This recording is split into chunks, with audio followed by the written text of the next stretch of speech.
दीदी दीदी कुछ खाना दे दो,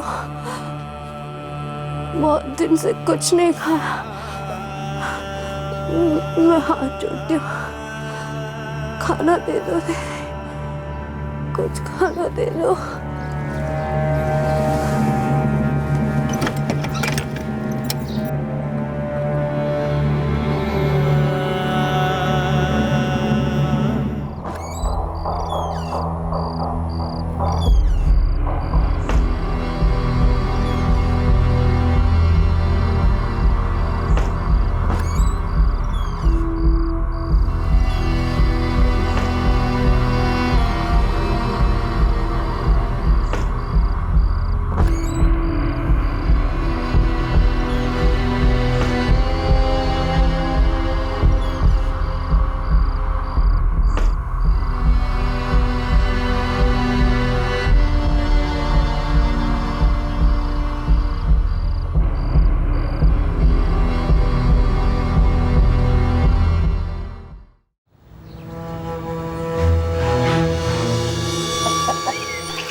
खेत पे जाता नहीं, घर पे रहता नहीं, अब करता क्या है तू सारा दिन संकेत? अरे अम्मा तू फिर शुरू हो गई, काम ही तो करता हूँ और क्या।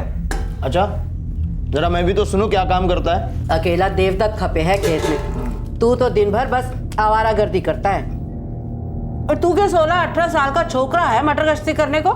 कितनी बार बोला है अम्मा, खाने की थाली पे बैठकर दिमाग मत चाटा कर, खाना हजम नहीं होता हमें।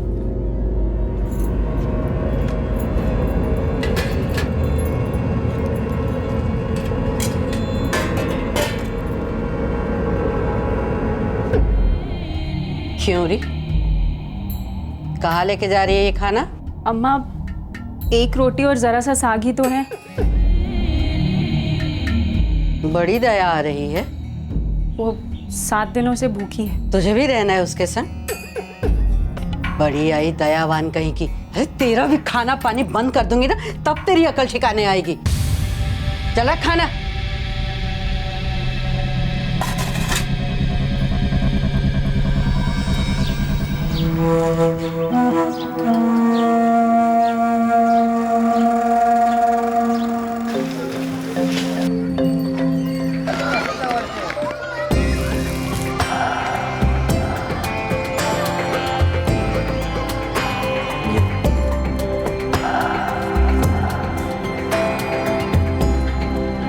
बाबूजी बड़े दिन हुए उज्ज्वला के ससुराल गए हुए, होली भी आ रही है, एक टोकरी और ले लें। हाँ हाँ ले लो ले लो, 2 बरस बाद जा रहे हो उज्ज्वला के घर, और ले जाओ। सुन, आलू की एक बोरी आधी आधी कर दे, आधी बोरी साथ ही ले जाएंगे। 2 साल पहले तेरी शादी में आई थी उज्ज्वला, उसके बाद शक्ल नहीं देखी उसकी। सुनिए, समदन जी से बात करके 1 आध महीने के लिए बुला लो उसको यहाँ। ठीक है, बात करके देखता हूँ।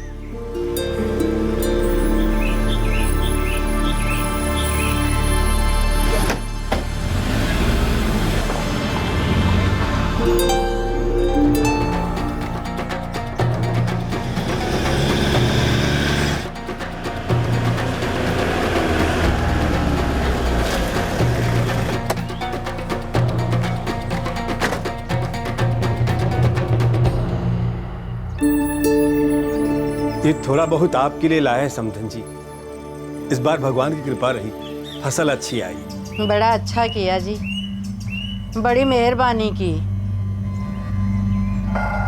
समधन जी, बिटिया नजर नहीं आ रही। काम में लगी होगी कहीं। बुला दीजिए उसे, अब आए हैं तो मिलकर जाएंगे। ससुर जी, ये सब्जियां फल ये सब तो ठीक है, पर अब इतने से काम नहीं चलेगा।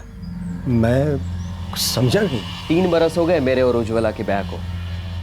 जब भी आप आते हैं तब ये सब्जी और फल लेके चले आते हैं। भिखारी समझ के रखा है क्या आपने हमें? अरे कैसी बातें कर रहे संकेत जी आप? कभी पूछा है आपने कि आपके दामाद को क्या चाहिए?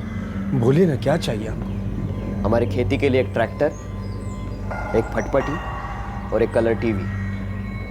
जमाना कितना बदल गया है, अपनी बेटी को इतना भी नहीं दोगे? ये प्याज और ये तरकारी तो हमारे खेत में भी उगता है। जो मांगा है वो दे दो और फिर तभी आना इस घर में। उससे पहले बेटी की सूरत देखना भी नसीब नहीं होगा। जय राम जी की।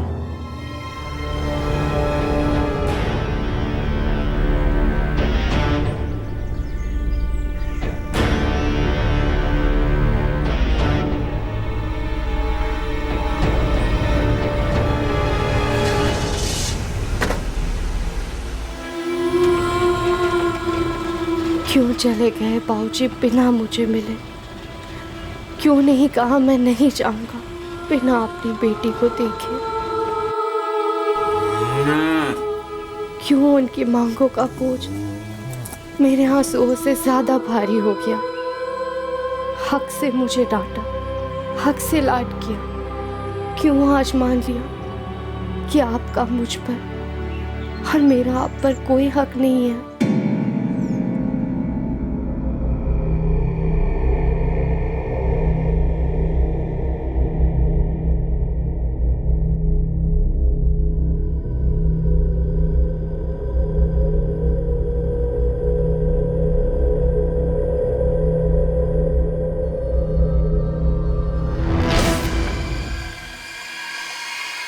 इस बार एक बाप में इतनी ताकत नहीं थी कि वो अपनी बेटी के ससुराल वालों की मांगों को पूरा कर सके। 3 साल पहले झुका था वो ऐसी किसी मांग के सामने।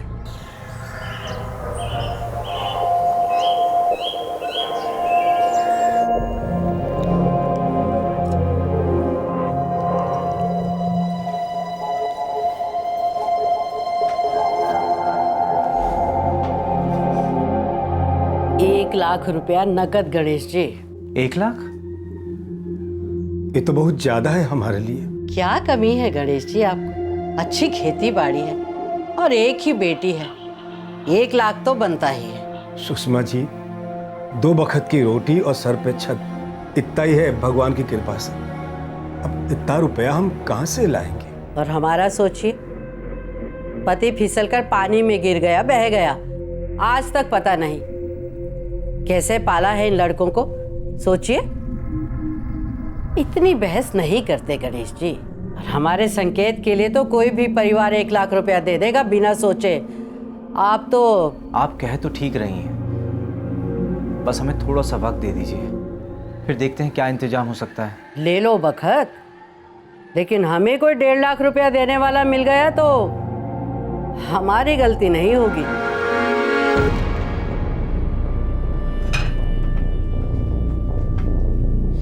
रिश्ता अच्छा है, लड़का भी अच्छा है, बिटिया खुश रहेगी। कैसे भी करके पैसे दे दो। तू क्या बोलता है पारस? भाऊजी, रकम तो बहुत बड़ी है, बैंक से कर्जा लेना पड़ेगा, ऊपर से ब्याह का खर्चा अलग।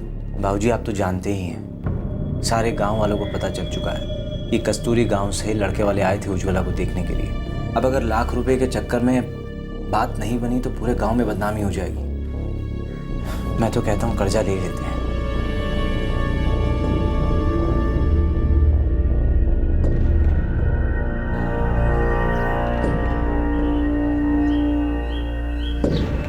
हमें पूरा विश्वास था आप पर, अपनी बिटिया के लिए इतना कर ही दोगे आप। ओम यमकनाय स्वाहा, ओम इंद्राय स्वाहा, ओम वरुणाय स्वाहा, ओम सूर्याय स्वाहा, ओम भवाय स्वाहा, ओम बुधाय स्वाहा, ओम बृहस्पतये स्वाहा, ओम शुक्राय स्वाहा, ओम मित्राय स्वाहा, ओम अग्न्याय स्वाहा, ओम भवाय स्वाहा। सावित्री सरस्वती सत्याजाम्बवती तरुणवैरी दोषात्मवती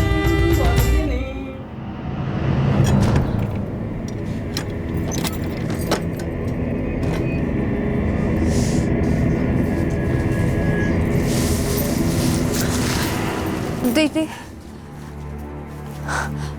दीदी,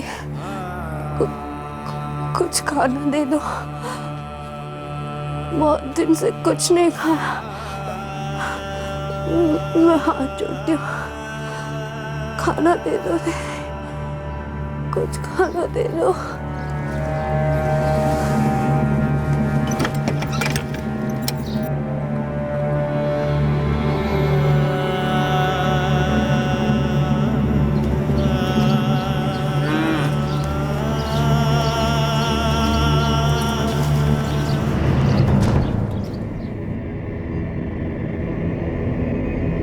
सुनिए, कुछ बात करनी थी।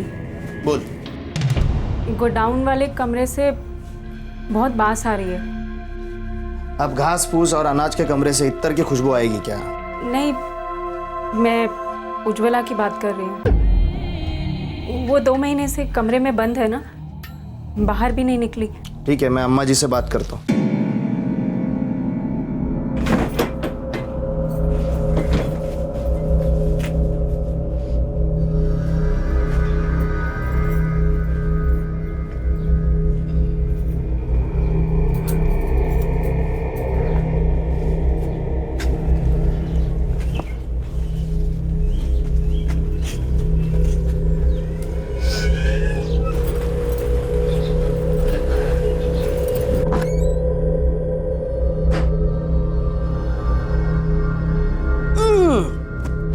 छी छी छी छी, कितनी बदबू मार रही है। जल्दी लेके जा इसे गुसल खाने में।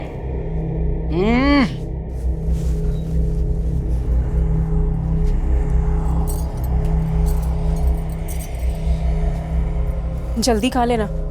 और सुन, कुछ गिराना मत, वरना अम्मा को पता चल जाएगा।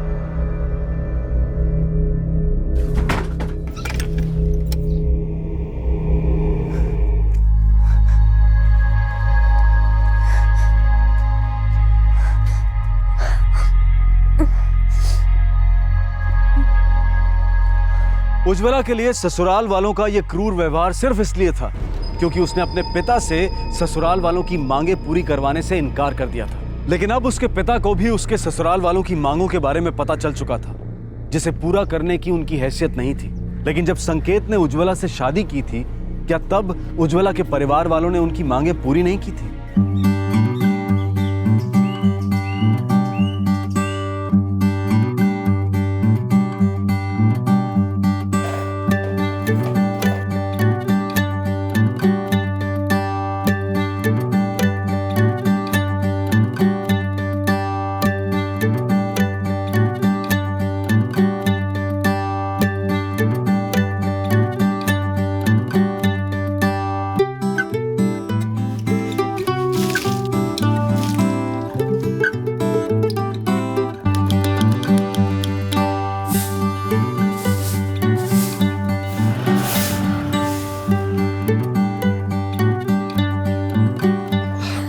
ठीक है।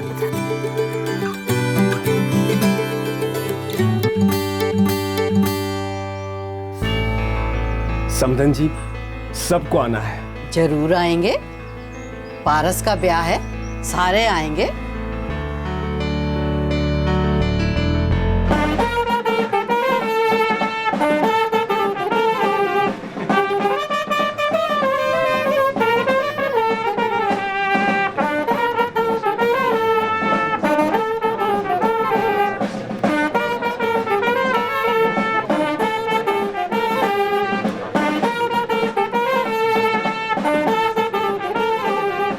शादी तो बड़े धूमधाम से हो रही है।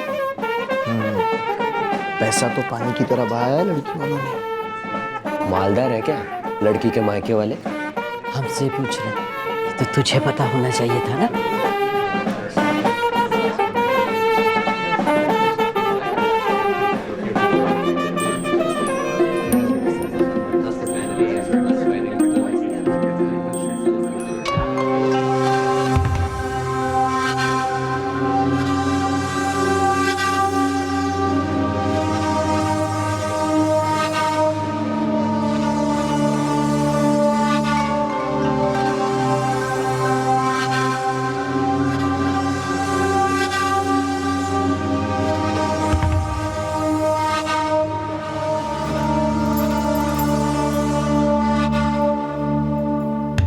भाई की शादी बड़े ठाट से हुई। क्या अम्मा? कितना पैसा लिया तेरे बाप ने छोरी के मायके वालों से? गहने देखे तेरी भाभी के? सर से पांव तक सोने में लदी थी। कम से कम 5 लाख के तो होंगे। जी मुझे ये सब कुछ नहीं पता। हमने 1 लाख मांगा तो तेरा बाप कैसे रोने पीटने लग गया। और जब अपने लड़के की बारी आई तो दोनों हाथों से खूब सारा पैसा लपेट लिया। आंखें फटी की फटी रह गई दुल्हन के गहने देख के। सोचो, अगर गहना इतना दिया है तो नगद कितना दिया होगा। क्यों संकेत, कुछ पता चला कितना माल मिला तेरे ससुर को? बहुत मिला है अम्मा। बड़े घर की लड़की हाथ आई है उनके।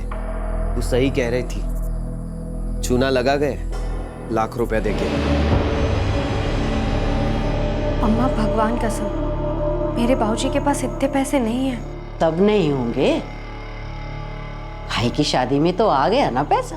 तब नहीं दे सके, अब तो दे सकते हैं, हैं? और ज्यादा कहाँ मांग रहे हो?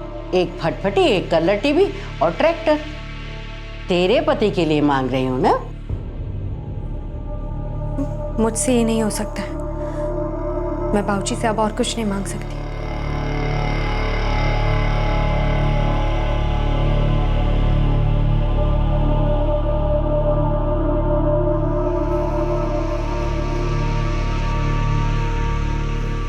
मेरे बाबूजी के पास कुछ नहीं है। वो इतने अमीर आदमी नहीं है। इतना सब कुछ कहाँ से देंगे वो? आप तो मेरी बात समझने की कोशिश करो।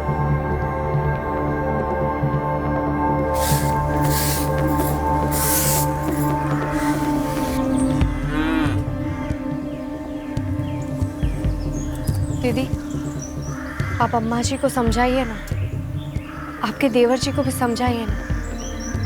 घर में कोई मुझसे सीधे मुंह बात तक नहीं कर रहा। तो मैं क्या करूं? घर में झगड़े लगवाऊं क्या? तो इन सब चीज़ों में मुझे बीच में मत डाल। बात कर लेना अपने घर वालों से और दिलवा दे उन्हें जो चाहिए, वरना ये लोग क्या करेंगे मुझे नहीं पता।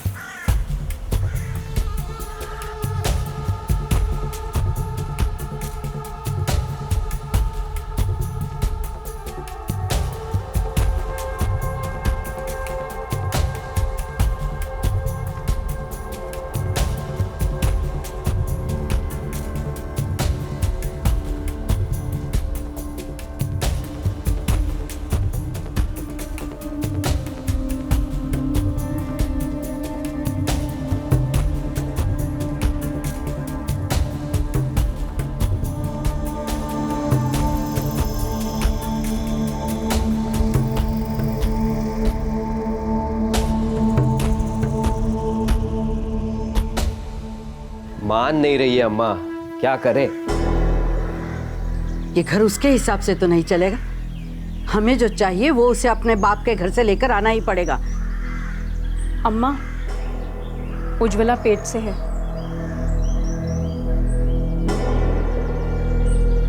ये तो अड़ियल भैंस की तरह बैठी है, ऊपर से पेट से।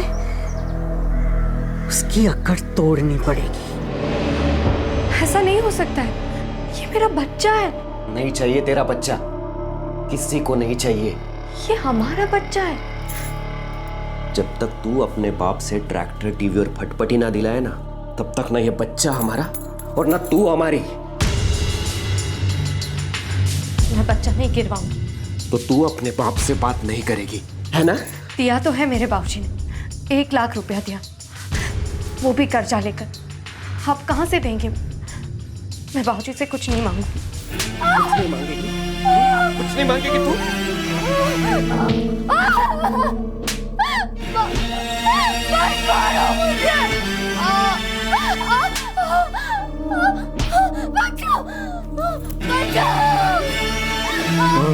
उज्ज्वला पेट से है, कहीं उसे कुछ हो गया तो? किसी को नहीं चाहिए उसका बच्चा। सो जा चुपचाप।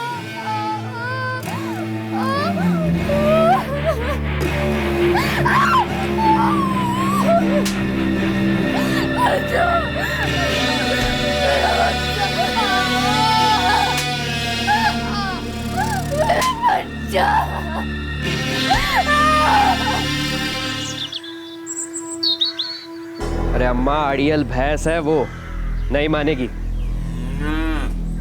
तो ठीक है, जैसा करेगी वैसा भरेगी।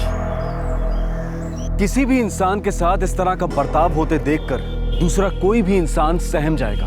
उन लोगों को, उन परिवार वालों को, उन पतियों को, पति के उन रिश्तेदारों को जो किसी दूसरे की बेटी को दहेज के लिए इतनी तकलीफ देते हैं, उन्हें क्या कहें हम? जो समझते हैं कि दहेज लेना उनका हक है, जो अपने बेटों का सौदा करते हैं, उन्हें बेचते हैं, ऐसे लोगों को क्या नाम दें हम? उज्ज्वला ने बहुत सहा, लेकिन आखिर उसने फैसला किया कि अब वो और नहीं सहेगी। ये मेरा बच्चा है, इसे मैं कुछ नहीं होने दूंगी। अगर आप सबको लगता है कि मेरे बाबूजी ने जो कुछ भी दिया वो कम है, तो इसमें मेरी कोई गलती नहीं है। इनको काम नहीं करना है, पता नहीं क्या करते रहते हैं दिन भर। इन्हें समझाने की वजह आप मुझे कह रहे हैं कि मैं अपने बाबूजी से पैसे मांगूं, जबरदस्ती कर रहे हैं कि मैं अपना बच्चा भी गिरा दूं। आप मेरी बड़ी बहन जैसी है, लेकिन आपको तो अपनी ही पड़ी है। आपको अम्मा जी की नाराजगी पसंद नहीं है। आज मेरा बच्चा गिराने की साजिश में आप भी इन सब का साथ दे रही है कि आप बची रहे और जेठ जी आप पर दबाव ना डाले कि आप भी आपके मायके से कुछ ले आओ।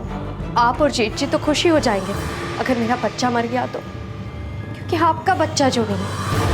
अगर मेरा बच्चा हो गया तो आप लोगों की इज्जत कम हो जाएगी ना घर में। मैं जा रही हूँ आपका घर छोड़ के, अपने बाबूजी के घर।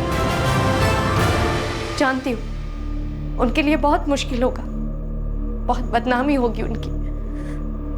अगर बेटी ससुराल से वापस लौटती है तो चारों तरफ बातें होती है, लेकिन कोई बात नहीं, वो समझ जाएंगे। बेटी हूं ना मैं उनकी, जा रही हूँ।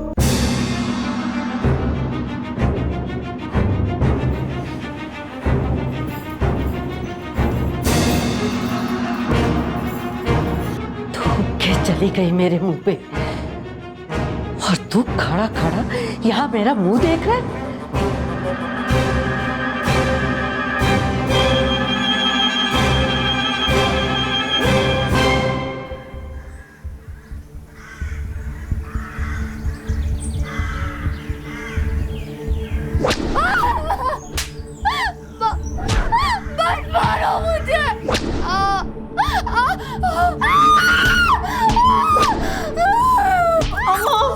अम्मा बस कीजिए, मर गई तो लेने की देने पड़ जाएंगे।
भूखा रखो उसे, हफ्ते में एक बार खाना दो।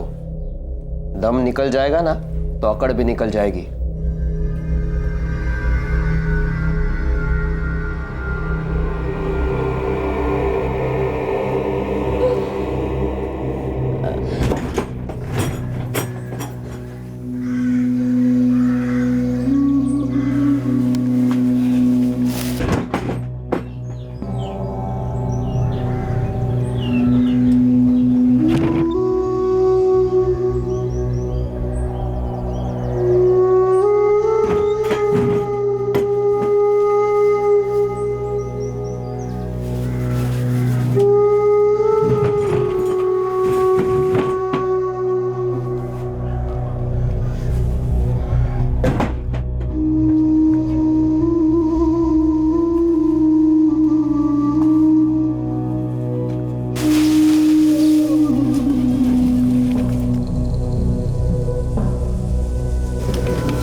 मुझे बचा लो, मेरे भाऊजी तक खबर पहुंचा दो, मुझे आके ले जाए, मैं चली जाऊंगी, बस कभी नहीं आऊंगी। दीदी मदद करो मेरी, दीदी मेरी मदद करो।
दीदी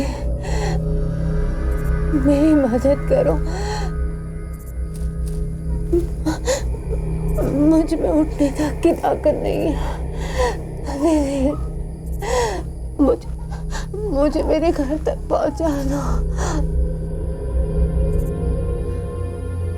मुझे माफ कर दे उज्ज्वला, मैं तेरी कोई मदद नहीं कर सकती। तेरी हालत देखकर पगला गई थी मैं। सोचा दरवाजा खुला छोड़ दूंगी तो तू भाग जाएगी, पर अगर तू भाग गई तो तेरी जगह यहाँ जो दूसरी औरत होगी वो मैं होंगी। सबको पता चल जाएगा कि मैंने ही तुझे भगाया है। मुझे माफ कर दे, मैं तेरी कोई मदद नहीं कर सकती।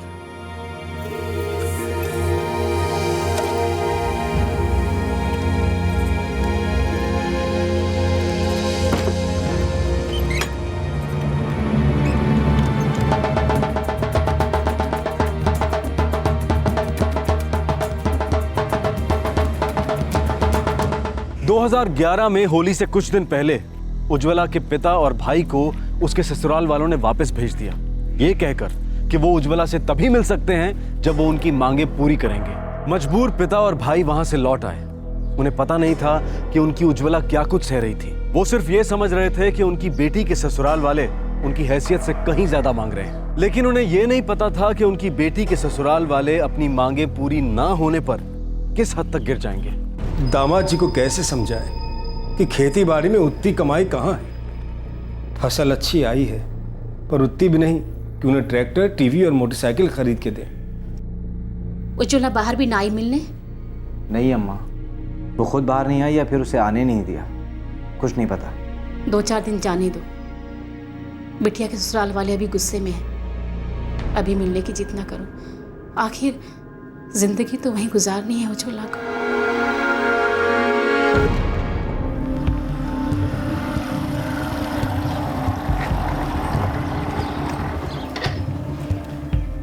संकेत जी सच कह रहे हैं, हम लोगों की इतनी हैसियत नहीं है। बेवकूफ समझे हो क्या हमें? सबको मालूम है कितना माल लेके आई है तेरी लुगाई। अरे संकेत जी, उसमें मेरा कुछ नहीं है, सब कुछ उसका है। वो तेरी तू जाने, हमें सिर्फ अपने सामान से मतलब है। देखिए, मुझे एक बार उज्ज्वला से मिलने दीजिए, बस एक बार बात करूंगा उससे। देख, पहले सब सामान ले आ और उसके बाद मिल लेना उससे। कैसी बातें कर रहे हैं आप? मेरी बहन है वो, हटिए, मुझे उससे मिलना है। ज्यादा हाथ पांव चलाने की गलती ना करना, ज्यादा फड़फड़ा है ना तो हड्डी पसली तोड़ दूंगा। और एक बात कान खोलकर सुन ले, वो तेरी बहन थी, अब वो मेरी घरवाली है। निकल यहां से। जब तक सामान लेके नहीं आता ना, तब तक अपनी शक्ल मत दिखाना। चल।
हर बार वो लोग आते हैं और हम धक्के मारकर उन्हें बाहर निकालते हैं, पर ऐसा कब तक हम उन लोगों को रोक पाएंगे? अगर उज्ज्वला के बारे में गांव वालों ने मुंह खोला तो मुश्किल हो जाएगी। अम्मा, कुछ करना पड़ेगा उसका, नहीं तो बवाल खड़ा कर देगी किसी दिन।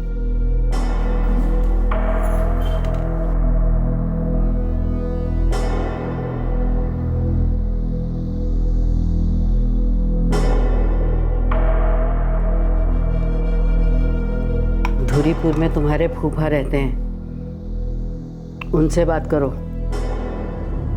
ऐसे में वही काम आएंगे।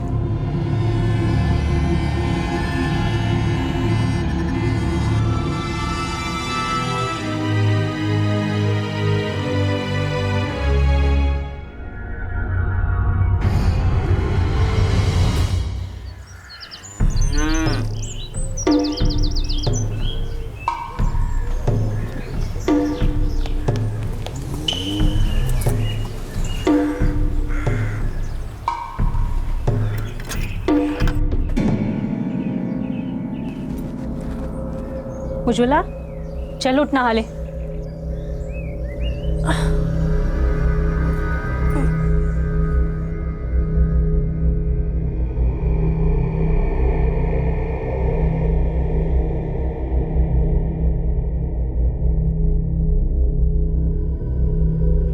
जल्दी लेके जा इसे।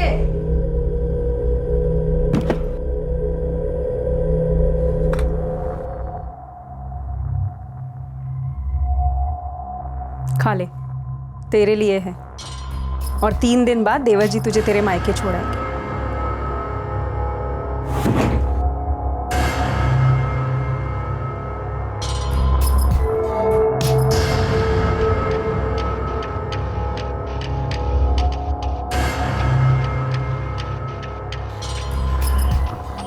सफर करने जितनी ताकत आ गई है उसमें।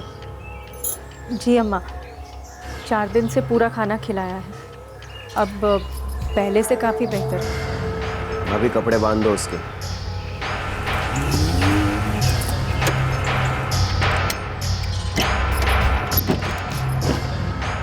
चल।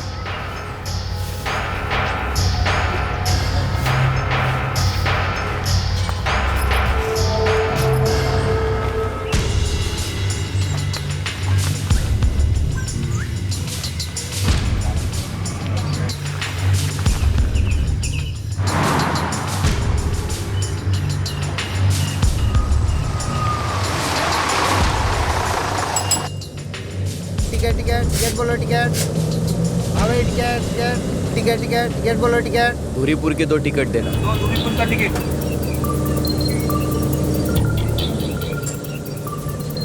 दूरीपुर? लेकिन मेरा गांव तो मिलान बारा में है। अरे वहीं ले जाऊंगा, अभी चुपचाप बैठ तू। ज्यादा आवाज की ना तो तू जानती है क्या हाल होगा तेरा।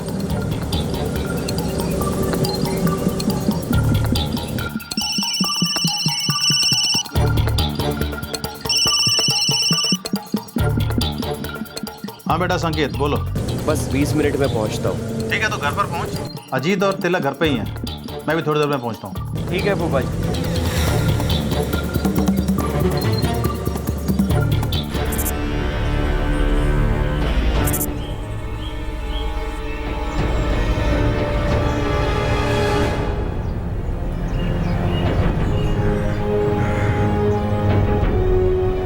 चल।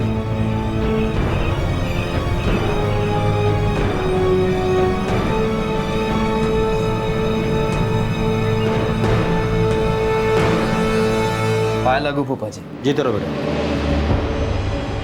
आओ छुओ।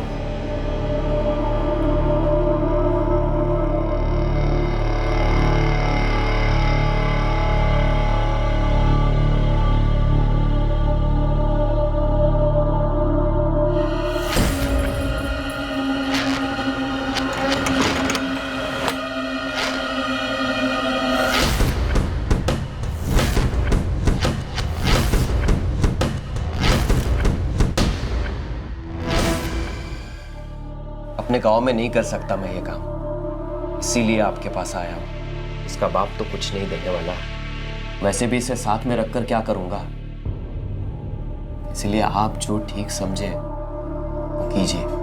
ठीक है तो सब मुझ पे छोड़ दे, मैं सब संभाल लूंगा। ठीक है फूफा जी, तो मैं चलता हूँ। ठीक है पायला। जीते रहो।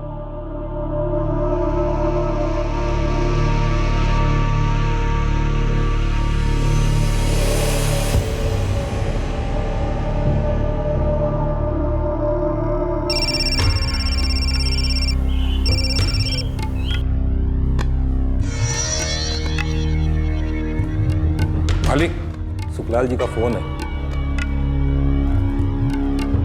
हाँ बोलिए सुखलाल जी। नमस्कार भीम जी, कल आपसे बात हुई थी ना एक छोकरी के बारे में। हाँ हाँ बोलिए। अब वो आ गई है मेरे पास। पर देखो सुखलाल जी, मैं अभी नहीं आ सकता, मेरा कुछ काम भोपाल में अटका है, 2 हफ्ते लगेंगे। लेकिन आपको लड़की पक्का चाहिए ना? हाँ बिल्कुल चाहिए, पक्का समझिए। बस मुझे 2 हफ्ते दे दीजिए, मैं खुद लड़की को लेने आऊँगा। ठीक। लड़की अभी 2 हफ्ता ही रहेगी। क्या करे कुछ समझ में नहीं आता। 4 साल हो गए बिटिया की शादी को और दामाद जी अभी तक अड़े बैठे हैं। बाबूजी बहुत बड़ी भूल हो गई हम लोगों से।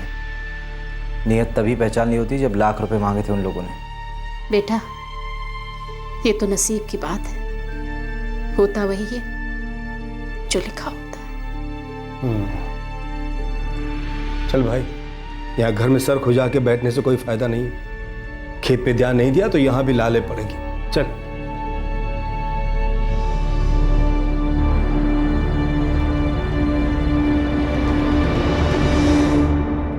क्यों उज्ज्वला के परिवार ने ससुराल के दरवाजे पर जोर से दस्तक नहीं दी और ये जिद नहीं की कि वो अपनी बेटी से मिले बिना वहां से नहीं जाएंगे? बस ये कह देना कि नसीब की बात है और उसे स्वीकार कर लेना। ये कैसी सोच है? एक आवारा दामाद की अमानवीय मांगों के आगे इतनी जल्दी हार क्यों मान ली उन्होंने? क्यों उन्हें उसकी जिद में किसी विकृत मानसिकता की, किसी आपराधिक प्रवृत्ति की दस्तक नहीं सुनाई दी?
संकेत अब ना ही उज्ज्वला से कोई रिश्ता रखना चाहता था और ना ही वापस उसे उसके पिता के घर भेजना चाहता था। एक बार फिर उज्ज्वला को संकेत के फूफा सुखलाल के घर के एक कमरे में कैद कर दिया गया, जहां एक बार फिर शुरू हो गया सुखलाल और उसके 2 बेटों अजीत और तिलक के हाथों यातनाओं का सिलसिला। और फिर 14 दिन बाद अपने वादे के अनुसार एक साहूकार भीमचंद्र उसे लेने आ गया।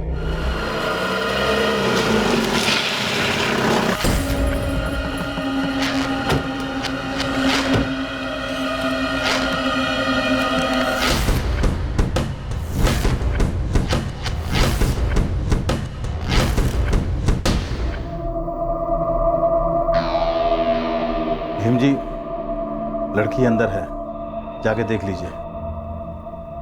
उदय, जाओ।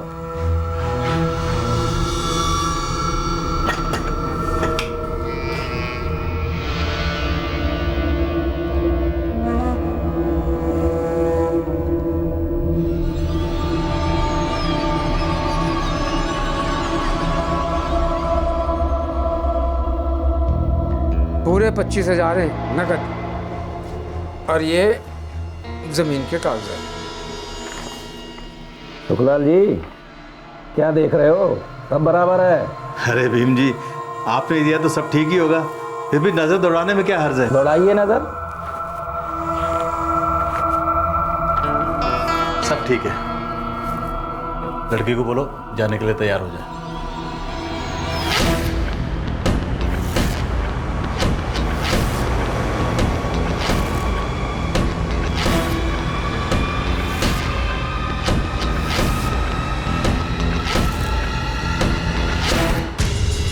जी ठीक है फूफा जी, जो मिला वही सही। अम्मा, फूफा जी का फोन था। बिकी के नहीं अब तक? बिक गई। फूफा जी ने बोला है कि वो अगले हफ्ते आके हमारा हिस्सा दे जाएंगे। चल चांद छूटी। अब के वो बाप बेटा आए ना तो कह देना उनसे कि भाग गई छोरी।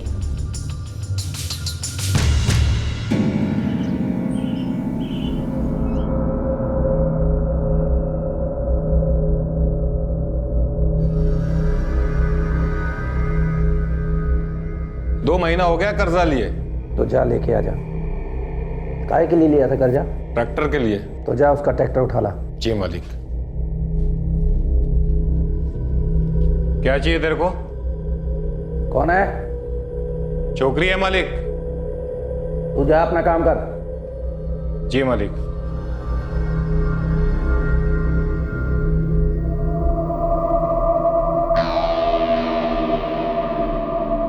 अपना दुखड़ा मत सुना मुझे, समझी?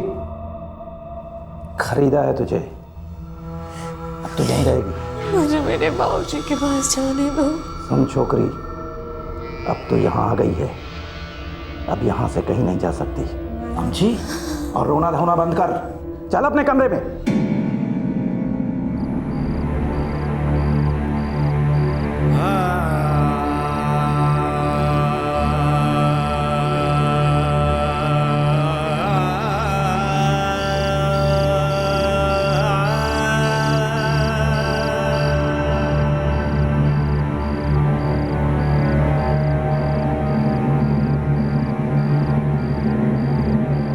परिंदे की तरह बर्ताव करने वाले पति के घर से वैसे ही एक रिश्तेदार के घर पहुंची उज्ज्वला, जहां से उसे बेच दिया गया एक साहूकार को। जब ऐसा लग रहा था कि उज्ज्वला की जिंदगी में रोशनी की कोई किरण कभी नजर नहीं आएगी, तभी एक दिन उसे इस कैद से आजाद होने का एक मौका मिला।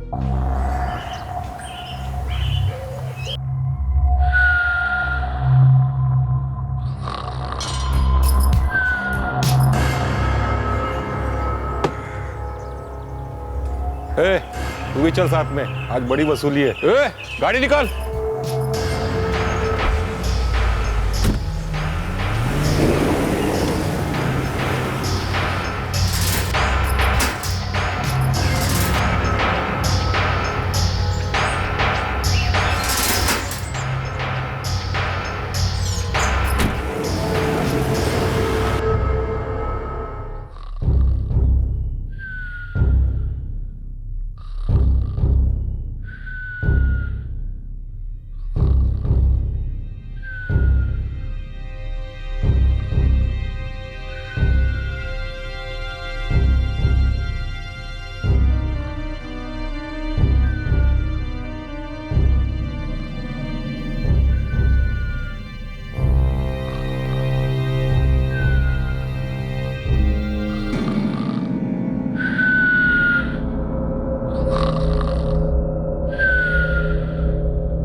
भाई साहब, ये बस स्टैंड कहाँ है? कहाँ जाना है? मिलन बारा गाँव। अरे तो बड़े बस स्टैंड पर जाना, यहाँ से सीधा जाकर सीधे हाथ पे मुड़ जाना। 10 मिनट का रास्ता है, वहाँ मिलेगी तुझे मिलन बारा की बस।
क्या सोचा था तूने? फुर से उड़ जाएगी? भीम जी के गांव में भीम जी से पूछे बिना पत्ता भी नहीं हिले।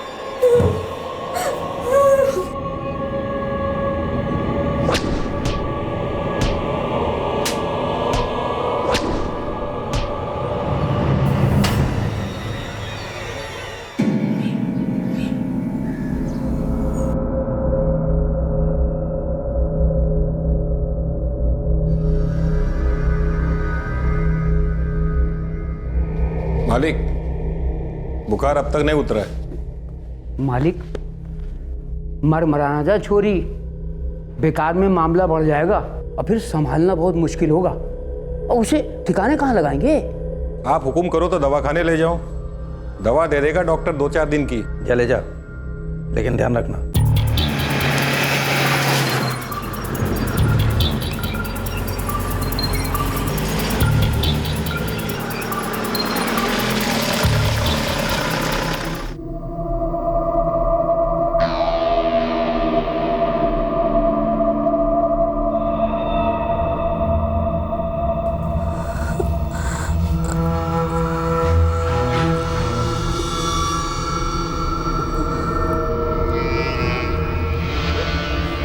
ये सब क्या है? किसने ऐसी हालत की तुम्हारी? बचा लो मुझे, मेरी मदद कर दो। देखो रो मत, बताओ ये कैसे हुआ?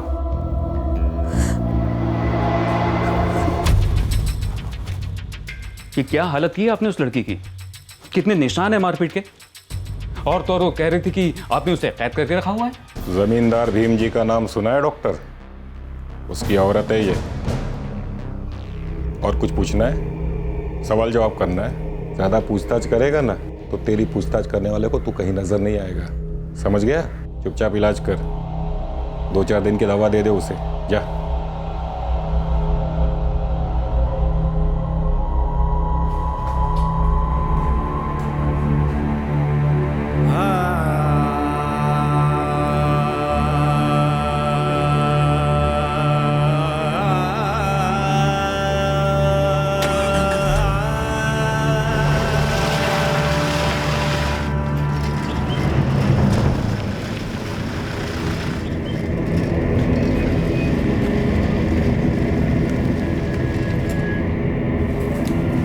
मंजू, वो लड़की, क्या हुआ था उस लड़की को?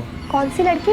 अरे वही जो अभी अभी गाड़ी में उन लोगों के साथ गई। अरे पूछ मत सुरेन, कुछ गड़बड़ मामला लगता है। बड़ी रो रही थी बेचारी, मदद मांग रही थी, बहुत मारपीट हुई है उसके साथ। वो जमींदार भीम जी है ना, उसकी पत्नी है वो। क्या?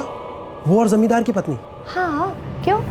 तू तो ऐसे पूछा जैसे जानता हो उसे। हाँ जानता हूँ, वो उज्ज्वला है, मेरे चाचा गाँव मिलन बारा की रहने वाली। क्या कह रहा है तू?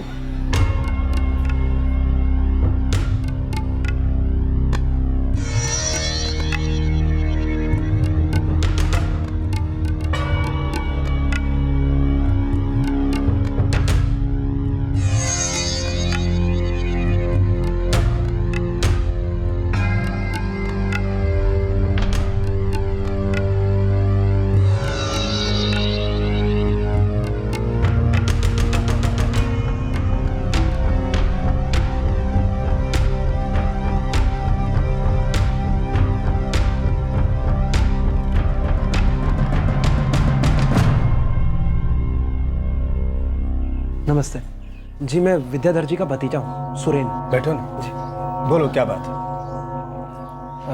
जी मैं आपकी बेटी उज्ज्वला की शादी में आया था।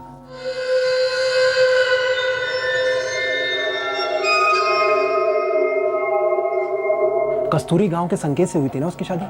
हाँ लेकिन ये सब क्यों पूछ रहा है? हुआ क्या है? अभी उज्ज्वला कहाँ है? उज्ज्वला अपने ससुराल में होगी, और कहाँ होगी? मुझे नहीं लगता वो अपने ससुराल में। क्या? जी मैं बूना गोंडा के दवाखाने में नौकरी करता हूँ। 2 दिन पहले कुछ लोग आपकी बेटी को इलाज के लिए लाए थे। बहुत बुरी हालत थी उसकी, बहुत मारा गया था उसे। और वो लोग बोल रहे थे कि वो किसी भीमचंद्र नाम के जमींदार की पत्नी है। ये सब क्या बोल रहा है तू? मेरा दिमाग भी ऐसे ही चकरा गया था। फिर मैंने आसपास पूछताछ की तो पता चला कि भीमचंद्र उसे कहीं से खरीद के लाया है। पारस चलो उस संकेत की खबर लेते हैं। चाचा जी ऐसी गलती भूल के ही मत करना, वो लोग बहुत चालाक हैं।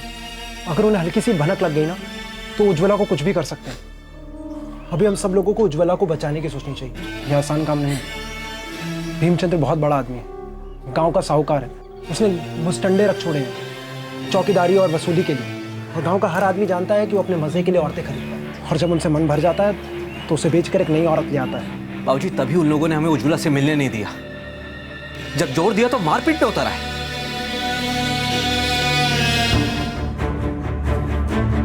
अगर सुरेन की बात सही निकली तो हमें उज्ज्वला को बचाना ही होगा। 4 साल हो गए बिटिया को देखे हुए, न दामाद जी न उनकी माँ कोई हमको बिटिया से मिलने का मौका ही नहीं दे रहे। हमको लगा कि हमने उनकी मांगे पूरी नहीं की इसलिए ऐसा कर रहे। क्या खबर थी कि बिटिया के साथ ये सब हो रहा है। अब ये हमारे गांव के इज्जत का मामला है। आपकी बेटी हमारी बेटी। अब भीमचंद्र चाहे जितना ही लठायत बुला ले, हम उज्ज्वला को वापस लाकर ही रहेंगे।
साहब, इस आदमी ने हमारे गांव की लड़की उज्ज्वला को अपने घर में बंद करके रखा है और उसके साथ तरह तरह के जुल्म किए इसने। लड़की कहाँ है?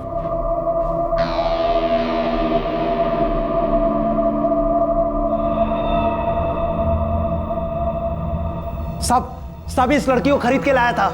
इंस्पेक्टर साहब, आप जरा यहाँ आइए ना। ये बात तो हम लोग आपस में मिलकर निपटा सकते हैं। साहब, अगर आपने इसकी बात सुनी या ऐसे निपटने की कोशिश की तो कसम से मैं इसको यही खत्म कर दूंगा। बंद करो ये खून खराबे की धमकियां। पहले मुझे लड़की की ज़बानी सुनना है कि सच क्या है।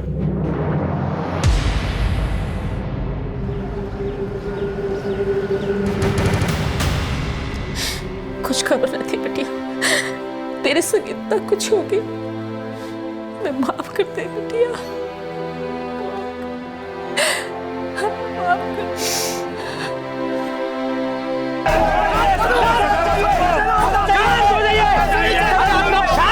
साहब, अगर आपने जमींदार और उसके आदमियों को, संकेत और उसके परिवार को पकड़ा नहीं तो हम छोड़ेंगे नहीं किसी को। देखिए साहब, अंदर कानूनी कार्रवाई कर रहे हैं, इतना आग पर बुलाने की जरूरत नहीं है। आग तो अंदर लगी है साहब, आप अपने हिसाब से बोलिए कि हमें कार्रवाई नहीं चाहिए। अरे हमें इंसाफ चाहिए, हमें सजा दिलवानी उन लोगों को। अगर आप कुछ नहीं करेंगे तो हम लोग अपने हिसाब से निपटेंगे उन लोगों से। हाँ, हम सजा देंगे उनको।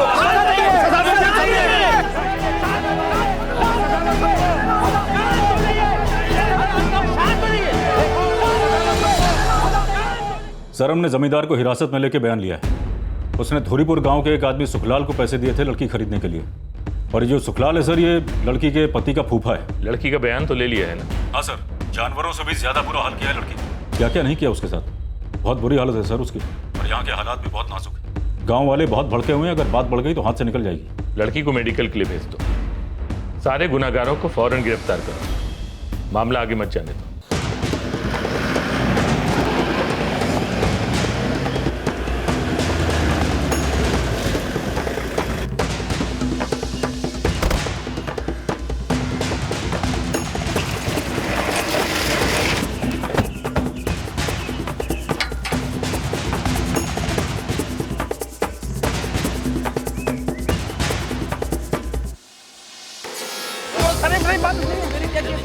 मैंने क्या किया सर? सर मैंने कुछ नहीं किया सर।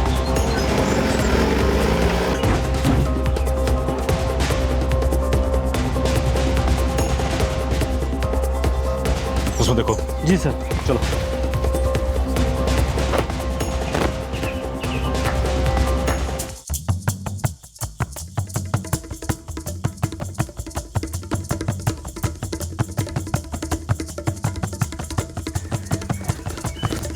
सर, लगता है सारे घर वाले भाग गए, अंदर कोई भी नहीं है। साहब, वो तो कल रात ही चले गए थे। अरे जल्दी कर, चलो आओ।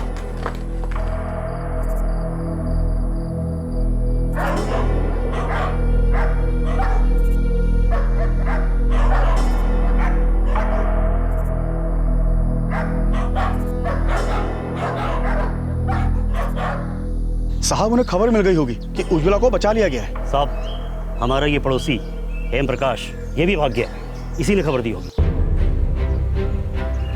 अजीब बात है, पूरा गांव जानता था कि लड़की के साथ कितनी ज्यादती हो रही है, लेकिन सबके सब मुंह पे ताला लगा के बैठे हुए थे। अरे कोई तो खबर करता पुलिस को। साहब सास बहू का मामला है और फिर ऊंच नीच तो हर घर में होती है, हम लोग कर भी क्या सकते हैं। और फिर ये तो इनके घर का मामला है ना। उनके घर का मामला है। कल अगर तुम्हारी बेटी के साथ यही होता तब भी यही कहते तुम। एक लड़की के साथ इतना शर्मनाक सलूक हो रहा था, मारपीट हो रही थी, कम से कम बचा तो सकते थे कि नहीं? सुखलाल और उसके बेटों को इतना पीटो के साले बोल पड़े सबके सब किस बिल में छुप के बैठे हुए। जी सर।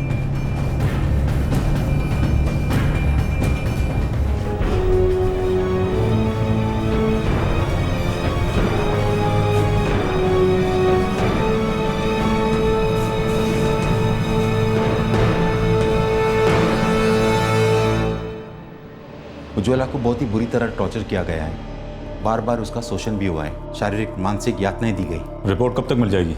कल सुबह तक।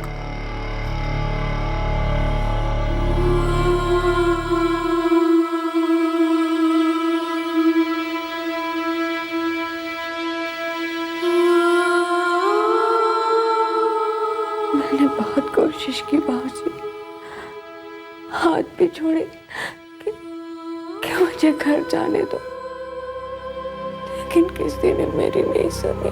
बेटा मैं अपने आप को जिंदगी भर माफ नहीं कर पाऊंगा। चुपचाप वहां से चला आया, मिलने की कोशिश भी नहीं की। उनकी मांगे तेरे आंसुओं पे इतने भारी क्यों पड़ गई? अब मैं अपने आप से कभी नजरें नहीं मिला पाऊंगा। कैसा बाप हूं, मेरी बच्ची के साथ इतना कुछ हो गया और मैं कुछ नहीं कर सका।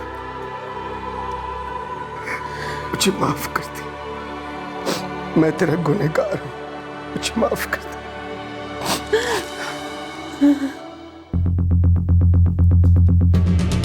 2 महीने फरार रहने के बाद संकेत, देवदत्त, मीना और सुषमा ढूंढ लिए गए और पुलिस की हिरासत में भी ले लिए गए और साथ ही पकड़ा गया उनका पड़ोसी हेम प्रकाश, जो इस घिनौने शोषण का हिस्सा बना हुआ था।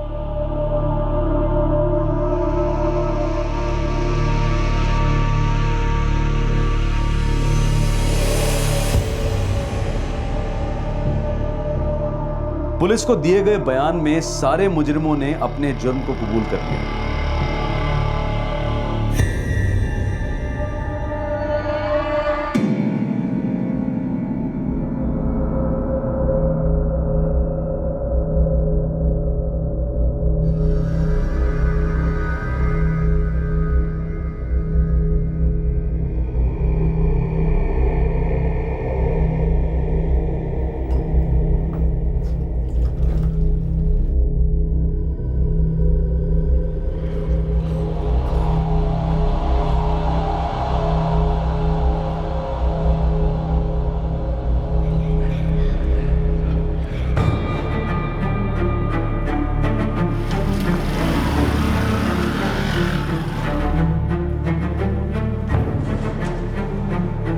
जांच चल रही है गणेश जी। चल रही है मतलब? देखो आपको तो पता है कि हमने चार्जशीट फाइल कर दी और अब ये केस अदालत के सामने है और वहां तो थोड़ा टाइम लगेगा ही। और कितना टाइम लगेगा साहब? अपराधी जमानत पे रिहा है, आजाद घूम रहे हैं। अदालत को और क्या सबूत चाहिए? सबको सब कुछ साफ साफ पता है। 4 साल तक उन्होंने मेरी बहन के साथ गंदा और घिनौना अत्याचार किया, उसके बावजूद भी वो लोग बाहर आजादी से घूम रहे हैं। कहाँ है आपका न्याय साहब? देखो कोर्ट कचहरी में थोड़ा वक्त लगता है, आपको थोड़ा धीरज रखना पड़ेगा। फिलहाल मैं बस इतना कह सकता हूं कि आपको न्याय मिलेगा।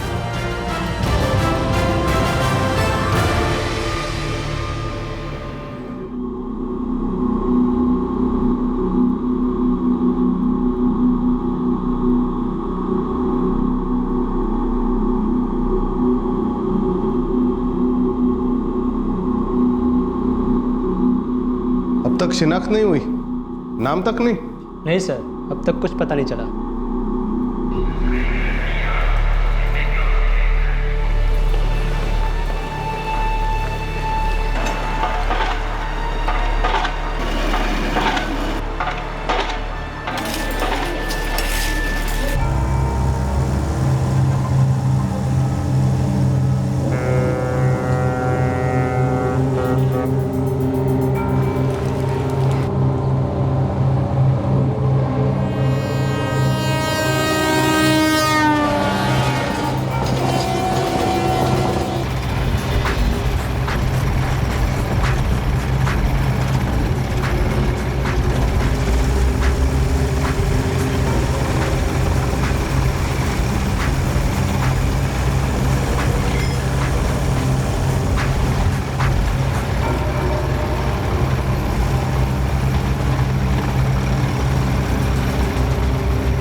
क्या वीरेंद्र, तो फिर लेट हो गया? 8:15 बज रहे हैं। माफ करना, थोड़ा बस मिलने में टाइम लग गया। तेरी रोज रोज का यही ड्रामा है। तेरी वजह से मुझे 1 घंटे ज़्यादा काम करना पड़ता है यहाँ पर। आगे से मैं तेरे से लूँगा अपना ओवर टाइम, समझा? कल से एकदम बिल्कुल टाइम पे आऊँगा। चल एंट्री चेक कर लो।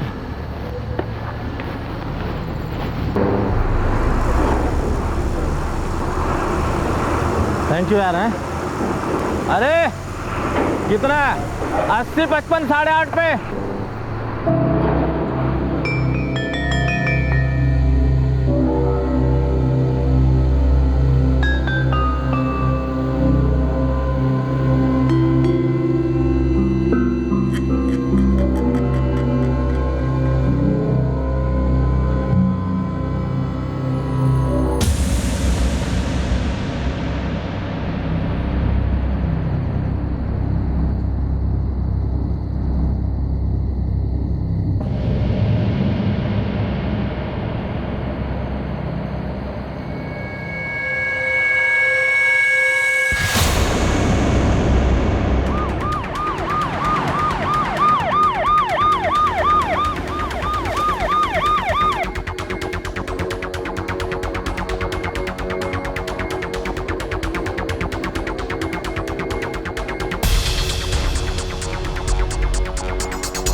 आइडेंटिफिकेशन के लिए बॉडी के पास कुछ भी नहीं? मैं यार्ड नंबर 23 का सिक्योरिटी गार्ड हूँ। रोज की तरह राउंड पे निकला था, तभी मेरी नज़र इस लाश पे पड़ी। किसी ने चिल्लाने की आवाज़ नहीं सुनी?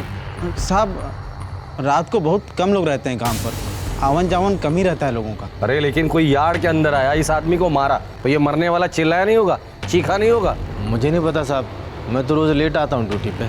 आज भी 8:15 बजे आया था, तब से तो कुछ नहीं सुना। कौन है? कौन ये? यहाँ का वर्कर है? साहब अगर ये वर्कर होगा तो गेट पर इसके आने का एंट्री होगा साहब। देसाई, बॉडी पोस्टमार्टमला पाठवून दे। सर।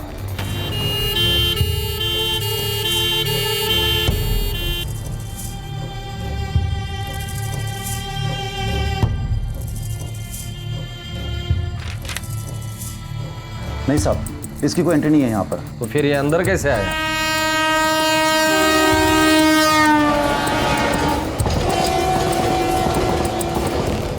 कभी कभी लोग इधर से भी आते हैं और ये हमारी मालगाड़ी की रेलन है साहब, जो आगे जाकर के वेस्टर्न और सेंट्रल रेलवे की ब्रॉडगेज में मिल जाती है।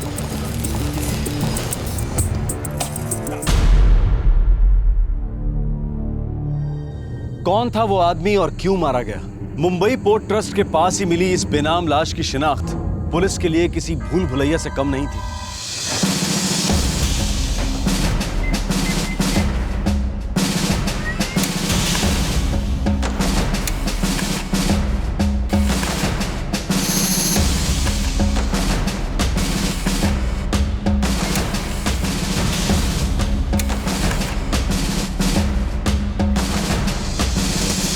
सर, मुंबई और आसपास के सारे पुलिस स्टेशन से पता किया, ऐसी कोई मिसिंग कंप्लेंट नहीं है और ना ही इस आदमी के बारे में कोई जानकारी। डेड बॉडी के पास भी हमें कुछ नहीं मिला, ना सेल फोन ना आईडी कार्ड, जिससे ये पता चल सके कि इस आदमी का नाम क्या है, रहता कहाँ है।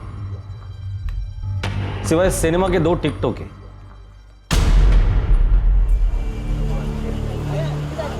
उम्र 35 से 40 के बीच है, 14 बार वार हुआ है। इस पर लगा हुआ खून और बॉडी का खून दोनों मैच होते हैं। खून इसी से किया गया है। अभी तक हमें इसका नाम तक पता नहीं चला है। मुस्लिम है, खतना हुआ है।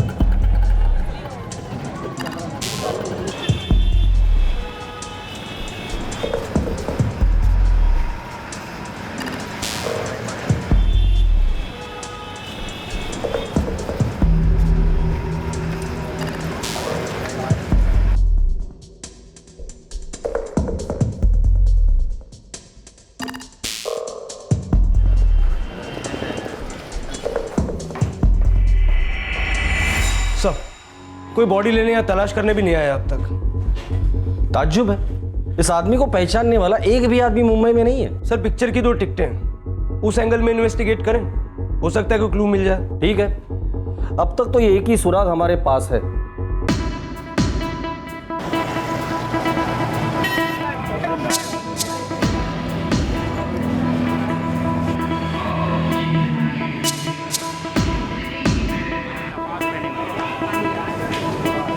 सब बहुत ही छोटा सा थिएटर है ये हमारा।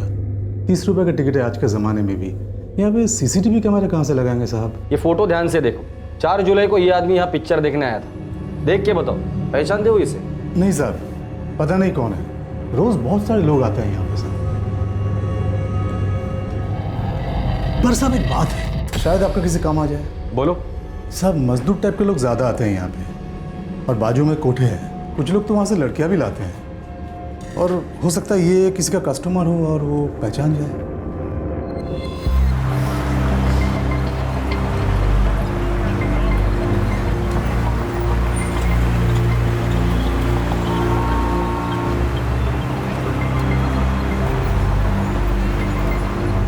बहुत सारे कोठे और उनमें काम करती न जाने कितनी औरतें। इनमें से कोई शायद उस आदमी को जानता हो। ये तो घास के ढेर में से सुई ढूंढ निकालने से भी ज्यादा मुश्किल था।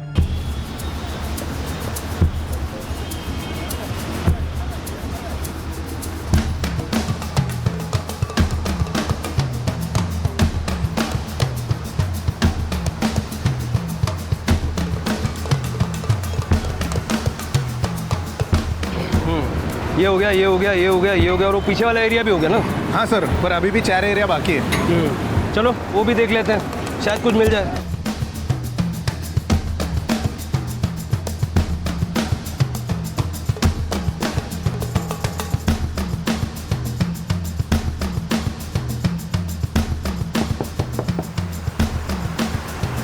तो जानती है? नहीं मालूम कौन है ये। नहीं जानती मैं इसको।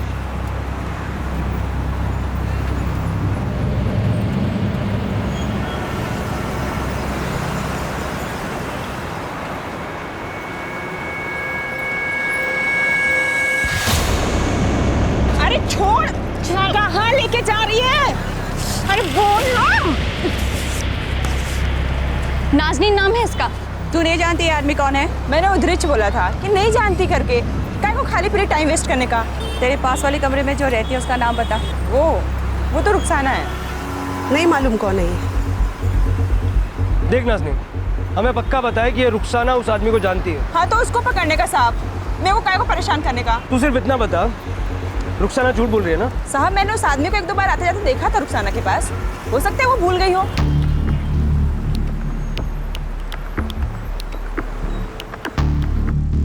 तू जानती है इसको रुखसाना?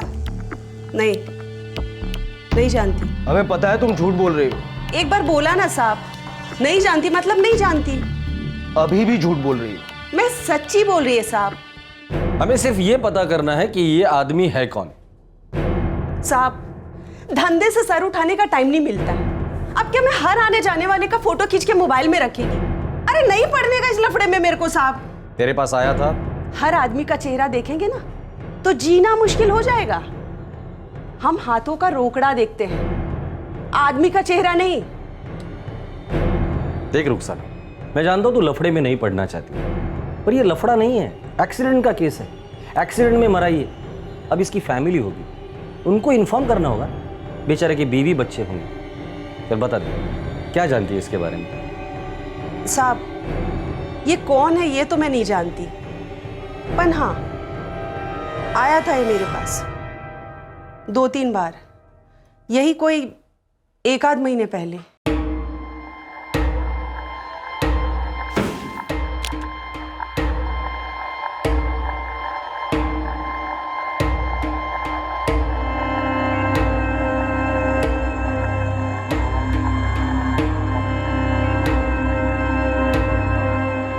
कस्टमर था साहब, और कुछ नहीं पता। कस्टमर था, 2-3 बार आया था, कभी नाम नहीं पूछा उसने। इधर कौन अपना असली नाम लेकर आता है साहब?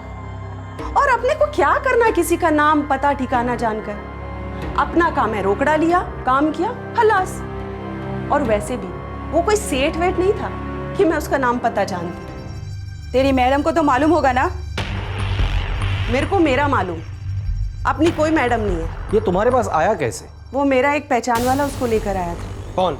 जमाल। पूरा नाम बोल। अशरफ जमाल साहब, वो मेरा पुराना कस्टमर है, वही उसको लेकर आया था मेरे पास। ये अशरफ जमाल मिलेगा कहाँ? वो तो नहीं पता साहब, वो कोई कंस्ट्रक्शन साइट पे दिहाड़ी मजदूरी का काम करता है। किधर? इधर ही वडाला में कहीं।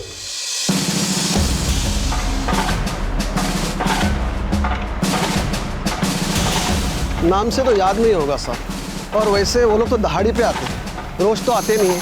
आप कॉन्ट्रैक्टर लोगों से पूछ लो, शायद उनको पता होगा। अशरफ जमाल? नहीं साहब, मैं किसी अशरफ जमाल के बारे में नहीं जानता।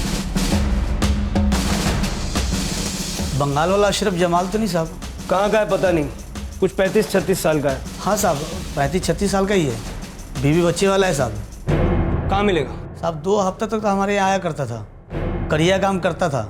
अब वो गांव चला गया बंगाल, 2 हफ्ता पहले गया साहब। उसका गांव का नाम है कुछ बारेसात कुछ गांव का नाम है साहब। इसको पहचानते हो? साहब नहीं, मैं नहीं जानता साहब। मैंने पहले ही कहा था नहीं पढ़ने का मेरे को इस लफड़े में। अब आप लोग खाली पीली मेरे को अप डाउन कराओगे। ज्यादा मच मत कर, तू जानती है वो आदमी कौन है? तेरे को चलना पड़ेगा अभी। ये अशरफ जमाल बंगाल का है ना? हाँ साहब। बारासात का, बराबर? हाँ, 12 ही बोला था वो। देखो रुखसाना, इस आदमी को जानने वाला सिर्फ एक ही आदमी है, और वो है अशरफ जमाल। अब हम में से कोई नहीं जानता कि अशरफ जमाल है कौन और दिखता कैसे है। तुम्हें हमारे साथ चलना होगा उसे पहचानने के लिए। और कितने दिन धंधा बंद रखेगी साहब? मेरे को लफड़े में मत फंसाओ। हाँ रुखसाना, इस आदमी की लाश अस्पताल में लावारिस पड़ी है, हमें इस आदमी का नाम तक पता नहीं, और इंसानियत के नाते हमारा फर्ज बनता है कि इसके घर वालों को हम खबर कर दें। अक्खी मुंबई में मैं ही बची थी इंसानियत का फर्ज निभाने के लिए।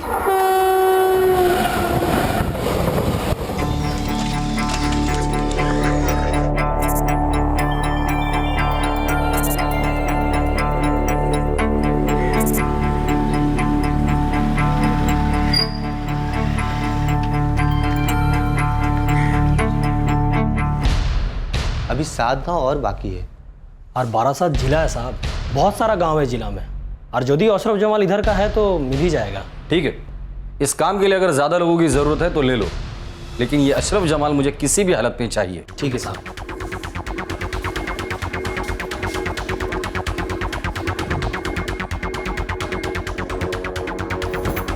मैडम 5 दिन से इधर पड़ी, और कितने दिन रहने का इधर मेरे को? जब तक अशरफ जमाल नहीं मिल जाता है तब तक। मैडम, अरे मेरे को काय को फंसा रहे हो तुम लोग?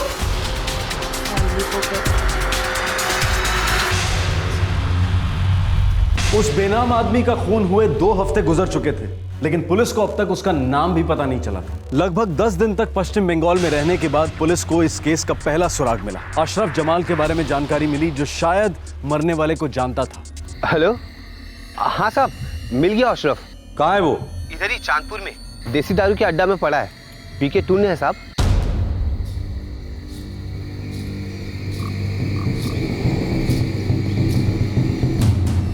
আরে দাদা কোথায় নিয়ে যাচ্ছেন আমারে বলুন তো দেখি। আরে আমি যাব তো, আমি যাচ্ছি তো। আরে আমরা নিয়ে যাচ্ছি, চলো। अरे वाह, गाड़ी भी लेके आ गए तुम तो हैं। अच्छा है, चलो गाड़ी নিয়ে যাচ্ছ আমাকে।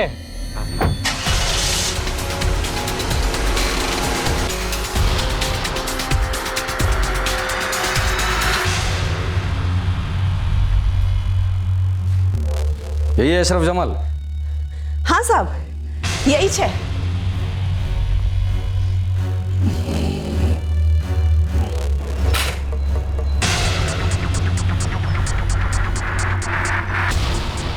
अशरफ, इसे जानते हो? ये तो हुसैन है साहब, इसको क्या हो गया? ये हुसैन का पूरा नाम क्या है? नहीं मालूम साहब, ये तो हुसैन ही बताया था अपना नाम। मैं तो उसको हुसैन करके बुलाता था साहब। देख अशरफ, हुसैन का मर्डर हो चुका है और हम लोग इसके परिवार वालों को ढूंढ रहे हैं ताकि इसकी बॉडी उनके हवाले कर सके और इसके खूनियों को भी पकड़ने आए। साहब मैं इसके परिवार के बारे में कुछ नहीं जानता साहब। वो 2-3 हफ्ता इसके साथ काम किया था, वो कंस्ट्रक्शन के साइट पे साहब। इसके अलावा कुछ नहीं पता साहब मुझे।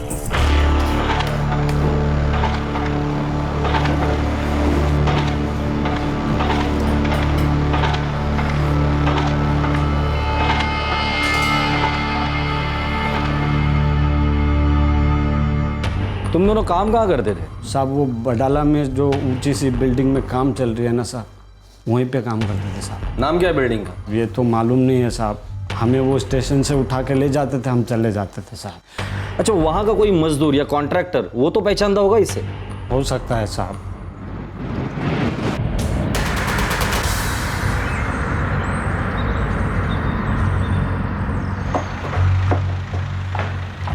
हाँ साहब, ये हुसैन है। इस हुसैन का पूरा नाम क्या है? ये रहता कहाँ था और इसके फैमिली के बारे में क्या जानते हो? अब इसका बायोडाटा तो मुझे नहीं मालूम साहब, लेकिन इतना मालूम है कि ये ग्रैंड रोड स्टेशन के बाहर खड़ा रहता था। वहीं से इसको मैंने 3-4 बार उठाया।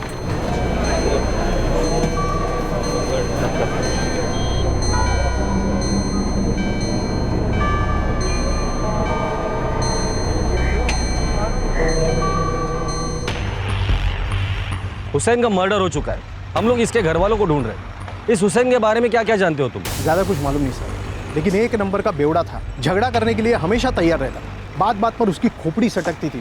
इससे काम करवाना बहुत मुश्किल था साहब। कारीगर की कमी ना होती तो मैं इसको कभी काम पर नहीं रखता। मूल जी, ऐसी कोई भी बात बता सकते हो जिससे हमें ये पता चले कि ये हुसैन है कहाँ का, इसका दोस्त कौन है, दुश्मन कौन है? ऐसी कोई भी बात बताओ जिससे हमें ये पता चले कि ये हुसैन का मर्डर हुआ क्यों है। एक दिहाड़ी मजदूर है मनोज, वो इसको जानता था, आप उससे पूछताछ करो। ये मनोज है कौन? वो रोजंदारी पे मजदूरी करता है। हुसैन के साथ मैंने कई बार इसको काम पे रखा था। और ये मनोज मिलेगा कहाँ? ये आप कांति से पूछो, वो एक लेबर कॉन्ट्रैक्टर है।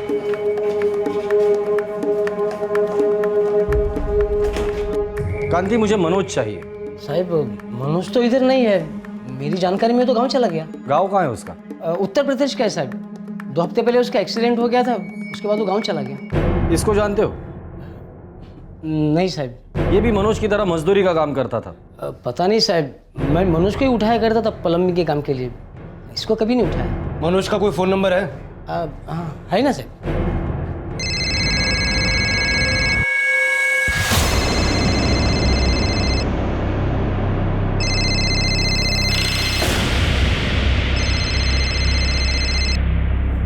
हेलो मनोज जी, बोल रहा हूँ। आप कौन? इंस्पेक्टर जादव बोल रहा हूँ, वडाला पुलिस स्टेशन से। जी साहब, क्या हुआ साहब? ये तुम्हारा दोस्त हुसैन कहाँ है? हुसैन मुंबई में ही होगा साहब, मैं तो इधर गांव में हूँ। क्या हुआ साहब? अब क्या किया हुसैन ने? मुझे हुसैन का पूरा नाम चाहिए, उसके फैमिली के बारे में क्या जानते हो तुम? साहब उसने कभी अपना पूरा नाम बताया नहीं, मैं उसे हुसैन ही बुलाता था साहब, और ज़्यादा जान पहचान तो थी नहीं हमारी। हम एक ही जगह काम करते रहे, बस इतना ही साहब। और वैसे भी मैं उससे 2 हाथ दूर ही रहता था साहब। क्यों? साहब एक तो वो बहुत पीता था, ऊपर से ज़रा सी बात पे सबसे झगड़ा करता था साहब, और कोई भी उसको काम पर लेना ही नहीं चाहता था। मजदूर कम हो, मजबूरी हो, तभी उसको बुलाते थे साहब। मनोज, तुम्हारे दोस्त हुसैन का खून हो चुका है। क्या? किसने मारा होगा उसे? साहब ये मैं कैसे बता सकता हूँ साहब, सबसे तो झगड़ा था उसका साहब, ठेकेदार से, मजदूर से, सबसे झगड़ा करता था साहब। सबके साथ उसका झगड़ा होता था, तुम्हारे साथ कभी हुआ नहीं? सब मेरा भी होता था, पर हम लोग साथ में मजदूरी ढूंढते थे, इसलिए वो मेरे साथ ठीक ही रहता था साहब। सोच के बता, कौन हो सकता है इसके पीछे? पता नहीं साहब। ठीक है, कांति तुम जा सकते हो। देसाई, पता करो मनोज उस रात कहां गया था, उसके हर मूवमेंट को ट्रैक करो। हो सकता है इस मर्डर में वो भी शामिल हो और फिर एक्सीडेंट का बहाना बनाकर गांव भाग गया हो। सर, एक मिनट, मनोज का फोन है। हाँ मनोज बोलो। साहब एक बात बतानी थी। बोलो। हुसैन का पंगा हुआ था मंटू के साथ, उसी ने मुझे बताया था साहब।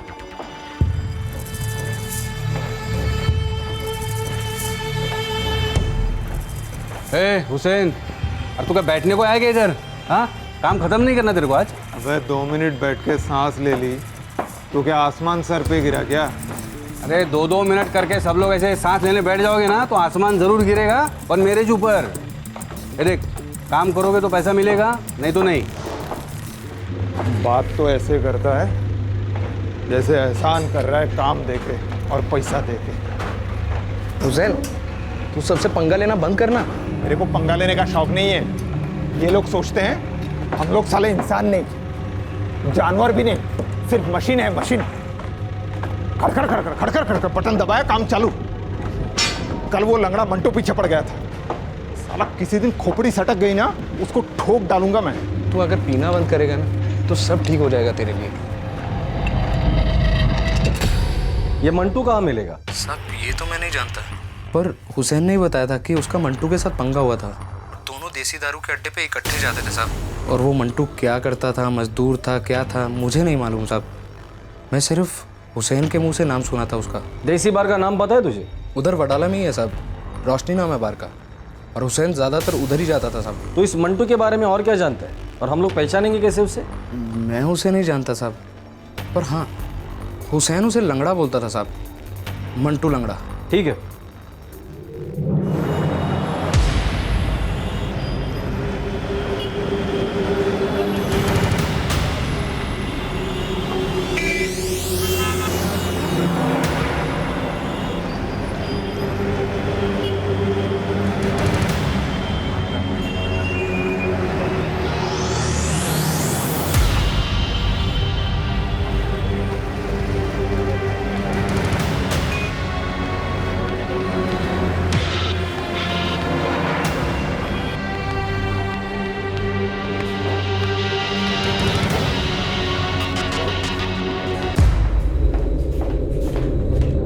सर 3 रात हो गई, मनोज ने बताया था वैसा कोई भी आदमी उस बार में नहीं आया। इस मनोज के बारे में कुछ पता चला? नहीं सर, ऐसा नहीं लगता कि उसका मर्डर में कोई हाथ है। वो जिस साइड पे काम करता है वहां से मैंने कंफर्म किया, उसका वाकई में एक्सीडेंट हुआ था। हुसैन की लाश अभी भी मॉर्ग में वैसी ही पड़ी हुई है। सर किसी दूसरे स्टेट से काम की तलाश में आया होगा, इनका कोई फिक्स ठिकाना तो होता नहीं है। रोजगार की तलाश में रोज सुबह स्टेशन के बाहर खड़े रहते हैं, कौन इनका नाम पता लिख के रखेगा? बात तो ठीक है देसाई, पर मर्डर किया किसने वो तो पता करना ही पड़ेगा। हो सकता है हुसैन को जिसने मारा है वो उसकी फैमिली को जानता होगा। हो सकता है सर।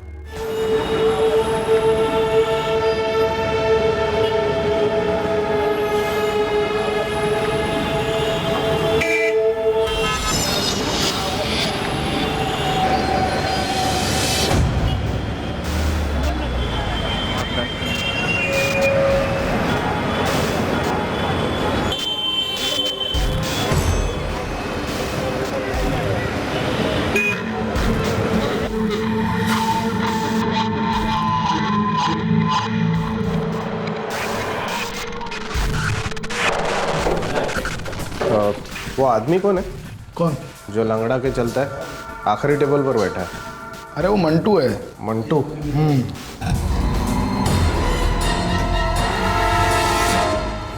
क्या हुआ साहब? अरे साहब, साहब बोलोगे तो देखो साहब, अरे साहब क्या कीजिए साहब?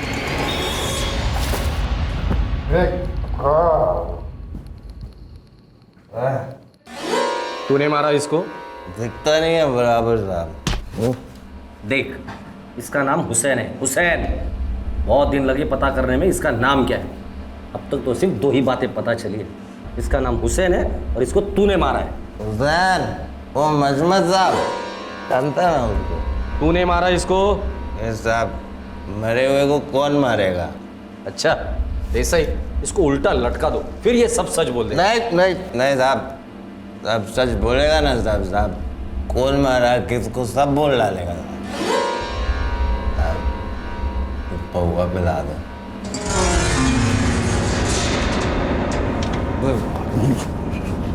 चल, अब बता दे किसने मारा हुसैन को? अभी साहब बहुत चढ़ गई है, सुबह बात करते हैं। बे साले, चल के तो अपनी एक टांग पे आया था, अभी मुंह नहीं खोला ना तेरी दूसरी टांग भी तोड़ दूंगा। चल बता। चलो ठीक है साहब, बता देता हूँ। चल बता। बोलना। हुसैन को मैंने मारा था। साथ में मेरे 2 दोस्त थे, बबलू, चंदर। बहुत अकड़ थी साहब हुसैन में। 2 कौड़ी का मजदूर, मैं कॉन्ट्रैक्टर। फिर भी साला सबके सामने गाली देता था मेरे को साहब। हाँ तो क्या पूरा नहीं करेगा काम? बार बार कान मत खा, काम बोला है हो जाएगा। तू मच करेगा ना तो नहीं होगा। नहीं, मेरे को अभी पूरा काम चाहिए। चलो चल, अभी तो मैं नहीं करता, तू उखाड़ ले जो उखाड़ना। ए हुसैन, कॉन्ट्रैक्टर मैं, तू नहीं समझा क्या? चल। बे तू सिर्फ ठेकेदार है, मेरा बाप तो नहीं ना जिसकी मैं सुनूं।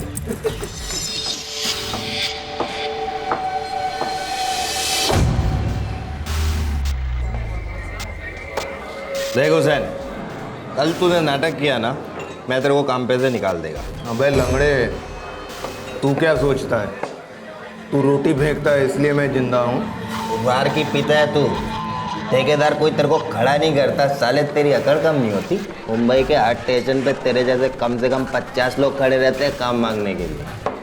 चल ठीक है, कल से किसी और को उठा लेना, मेरे को भी तेरे साथ काम पे नहीं आने का। पछताएगा तू, रोएगा साले एक दिन। वो दिन कभी नहीं आएगा साले छिंगुर। किसी दिन सटक गई ना तो 2 टुकड़े करके फेंक दूंगा तेरे को। पुलिस पता ठिकाना पूछती फिरेगी तेरी।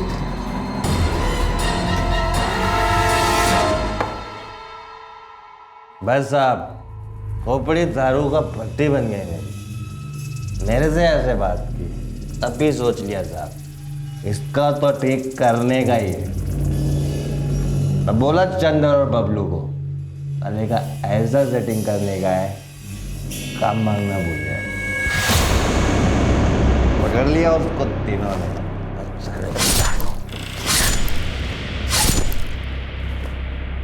पहले का स्टोरी खत्म। अभी मैं सो जाऊं साहब, नींद आ रही है।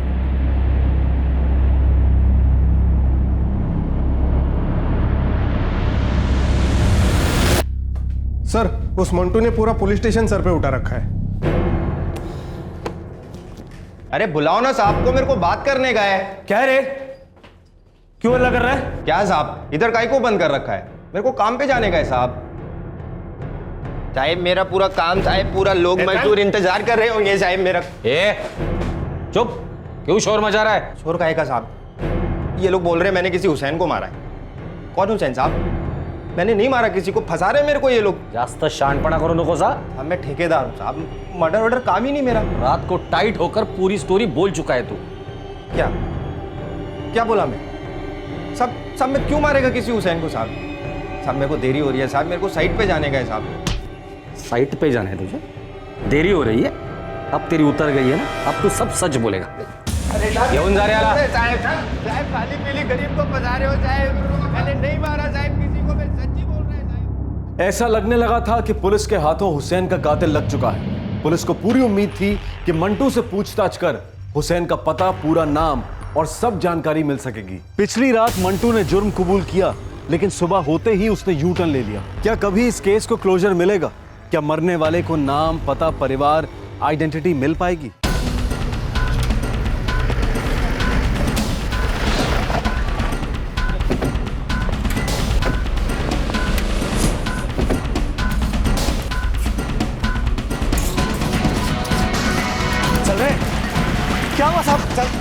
साहब मैंने क्या किया साहब? साहब मुझे क्यों लेके जा रहे साहब? चंदर का है? पता नहीं साहब, बहुत दिन से उसको देखा नहीं। चला। कैसे मारा हुसैन को? साहब मैंने किसी को नहीं मारा। हमें पता है कि तुमने, चंदर ने और मंटू ने मिलकर हुसैन को मारा है। मंटू अब हमारे हिरासत में, उसने सब कुछ सच सच बता दिया है, पर आज उसने अपना बयान बदल दिया। अब वो ये कहता है कि तूने और चंदर ने मिलकर हुसैन को मारा है। उसका तो कोई हाथ ही नहीं है उसमें। सब बताया उसने, कैसे तूने और चंदर ने हुसैन को मुंबई पोर्टर्स के यहाँ मारा। साहब वो लंगड़ा बेवड़ा झूठ बोला है साहब, वो भी साथ था हमारे। देखा, मतलब मर्डर में वो तुम लोगों के साथ था और फंसा रहा है तुम दोनों को। बबलू सच सच बता दे, कैसे मारा हुसैन को? साहब मंटू बोला हम दोनों को कि हुसैन बहुत बचपच करता है। हमने भी देखा था साहब, बहुत अकड़ता था वो। तो मंटू बोला कि उसको सबक सिखाने का है। हमको कोई लफड़ा नहीं चाहिए था साहब, सब उसको ही मांगता था। फिर तूने क्यों मारा हुसैन को? साहब वो हम अरे मंटू, आज तो तू मेरे को पिला रहा है। मेरी तो खोपड़ी सटकती है ना मेरे को देखते ही। अभी अपन ने सोच लिया है, झगड़ा डंडा सब खा। बोल तू क्या बोलता है? सोच के बोल। धार मार के आता है फिर। हाँ? अबे कर देते हैं आज इसका हिसाब। अबे पर इसको मार के मिलेगा क्या? साले पलटी खा रहे हो तुम लोग। बोले थे ना साथ दोगे। जाने दे, फालतू के लफड़े में नहीं पड़ने का। अरे तो साला वैसे ही मरा है, 2-4 साल में पी के और मर जाएगा। छोड़ा तुम लोग यार। मैंने सोच लिया, आज से सब झगड़ा खत्म। इसलिए आज मैं तेरे को पिलाएगा। तू भी क्या याद करेगा साले?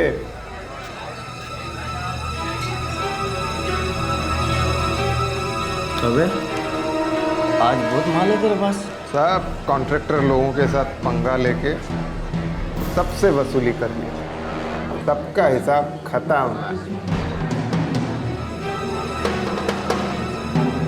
हुसैन चल एक काम करते हैं, उधर बीपीटी गोदी के पास चलते हैं, मस्त ऐश करते हैं।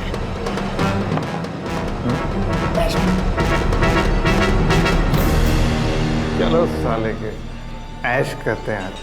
हमने सोचा था हुसैन का पैसा मार लेंगे और मंटू जो चाहता है वो भी कर देंगे। मंटू भी खुश, अपन भी खुश।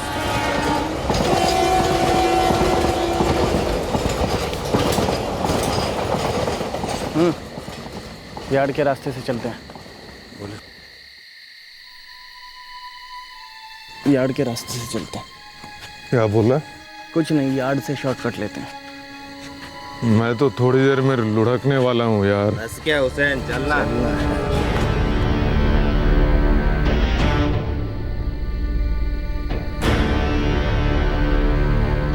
वो पावस्कर है ना, पावस्कर, वो मेरे को टशन देता है।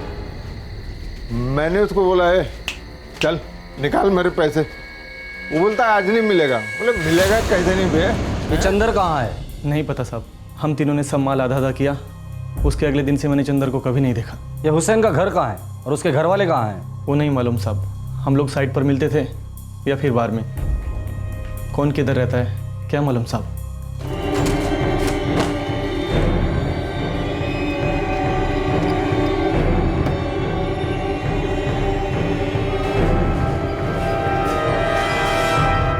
लगभग 1 महीने बाद हुसैन को दफनाया गया और उससे कुछ समय पहले ही इस हत्या का तीसरा आरोपी चंदर भी पकड़ा जा चुका था। मंटू, बबलू और चंदर अभी पुलिस की हिरासत में है। हुसैन की शिनाख्त करने में, उसके खूनियों तक पहुंचने में पुलिस ने जरा भी कोताही नहीं बरती। सारी कड़ियां जोड़ ली गई और कातिल आखिर पकड़े गए। एक कड़ी अब तक या फिर न जाने कब तक अनसुलझी रहने वाली थी। हुसैन का पूरा नाम क्या था, कहां से आया था वो और कहां है उसका परिवार? दूर दराज से न जाने किस किस गांव से ये लोग रोजी रोटी की तलाश में शहरों में आते हैं। कुछ कारीगर, कुछ सिर्फ मजदूर, कुछ हुनर की कमाते हैं, कुछ मेहनत की।